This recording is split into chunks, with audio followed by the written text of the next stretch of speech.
अस्सलामुअलैकुम बच्चों।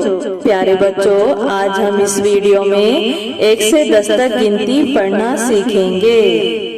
तो बच्चों, आप भी हमारे साथ इस गिनती को सुनिए और दोहराइए। ठीक है बच्चों, तो चलिए पढ़ना शुरू करते हैं। 1 2 3 4 5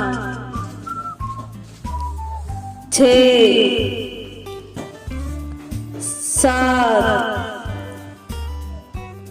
8 9 10। प्यारे बच्चों, आप इस गिनती को गौर से सुनिए, ज़बानी याद कीजिए और पढ़ने और लिखने की खूब मशक कीजिए। ठीक है बच्चों, जज़ाकल्लाह।